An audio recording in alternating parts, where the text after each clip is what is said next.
अक्सर लोग सोचते हैं कि जब इंसान एक ही किडनी पर जिंदा रह सकता है तो हमें दो किडनी क्यों मिली। क्या यह सिर्फ एक एक्स्ट्रा व्यवस्था है? दरअसल नहीं।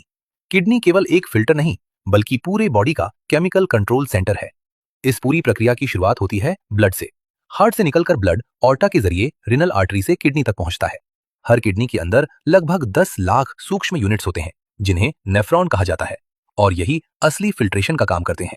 नेफ्रॉन किडनी का माइक्रोस्कोपिक फंक्शनल यूनिट है और इसके दो मेन पार्ट्स होते हैं। पहला है ग्लोमेरुलस। यह नेफ्रॉन का शुरुआती हिस्सा होता है जो छोटे बॉल लाइक ब्लड कैपिलरीज का एक क्लस्टर है। यहाँ हाई प्रेशर की मदद से ब्लड में से पानी, यूरिया, सॉल्ट्स और ग्लूकोज जैसी छोटी चीजें बाहर निकल जाती हैं। हालांकि ब्लड सेल्स और प्रोटीन फिल्टर नहीं होते, वे ब्लड में ही बने रहते हैं।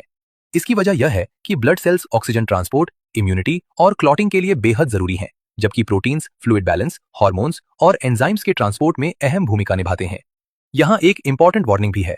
अगर किडनी डैमेज हो जाए और ब्लड सेल्स या प्रोटीन यूरिन में जाने लगें तो यह किडनी फेलियर का गंभीर संकेत हो सकता है।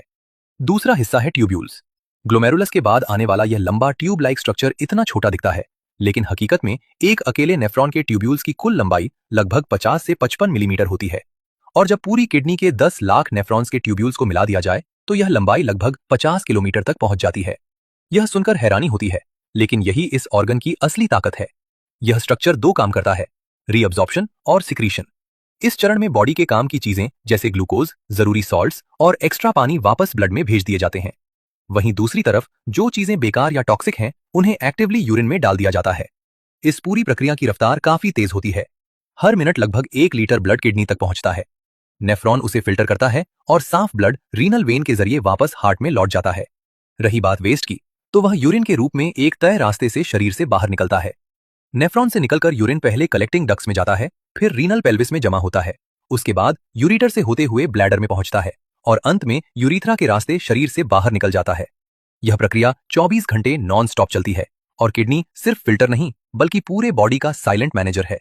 जब बॉडी में पानी ज्यादा हो किडनी एक्स्ट्रा यूरिन निकालती है और जब कम हो तो यूरिन कॉन्सेंट्रेट करके पानी बचाती है, जिससे हर सेल का फ्लूइड बैलेंस बना रहे। इसी तरह किडनी सोडियम, पोटेशियम, कैल्शियम और फॉस्फेट जैसे इलेक्ट्रोलाइट्स को रेगुलेट करती है ताकि हार्ट और मसल्स ठीक से काम करें। साथ ही किडनी रेनिन रिलीज करके RAAS सिस्टम को एक्टिवेट करती है, जिससे ब्लड प्रेशर स्टेबलाइज होता है। इसके अलावा किडनी इनएक्टिव विटामिन डी को कैल्सिट्रियोल में बदलती है, जिससे कैल्शियम एब्जॉर्ब हो और बोन्स मजबूत रहें।